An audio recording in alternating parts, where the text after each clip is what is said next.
I'll call the member for Stratfield. Thank you, Mr. Speaker. This past weekend, outside the very heart of our democracy in New South Wales, hatred was paraded as if it was just another point of view. 60 black-clad members of a neo-Nazi organisation, the National Socialist Network, assembled on the steps of this parliament. They carried banners calling for the abolition of the Jewish lobby. They chanted Nazi slogans including blood and honour. They invoked the darkest ideologies of our last century. But let's be clear, this was not a protest. It was a performance. It was a deliberate act of intimidation. They were not there to persuade anyone.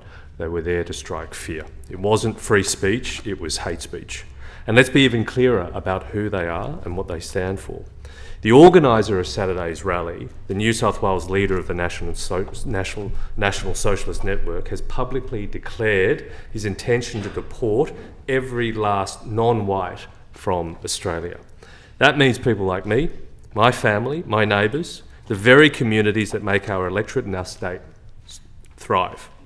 People who built lives here, who belong here.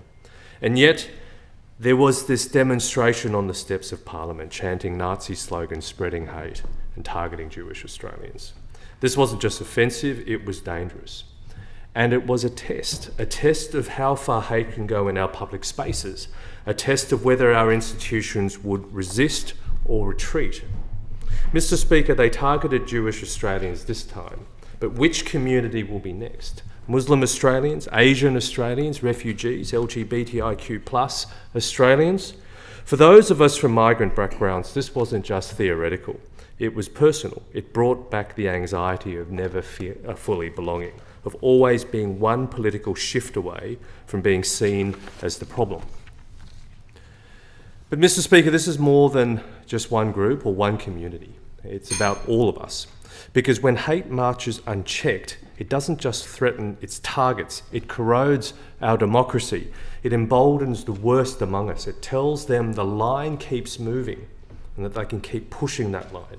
We must not let that happen. Mr. Speaker, the overwhelming of Australians reject this poison. They want a nation that is inclusive, fair and safe, but they also want leadership and they want action. We have laws against incitement of racial hatred. We need to enforce these laws and, if necessary, strengthen them so that neo-Nazis can never again gather outside Parliament, spew hate and walk away untouched. We need clear laws, strong enforcement and, above all, moral clarity. Yeah. Let's draw a line. Let us say clearly and without hesitation, every person, no matter their faith, colour, or culture, has a place in this country. Every child deserves to grow up in a nation where difference is not feared but celebrated, where democracy protects all of us, not just some of us. That's the Australia I believe in, that I have always believed in. An Australia where my children and yours inherit a future not shaped by fear but by unity, where the only things that belong on these steps are the values we share: dignity, decency and hope. Because hate doesn't just target the few, it threatens us all. And we will not let it win. Hear, hear.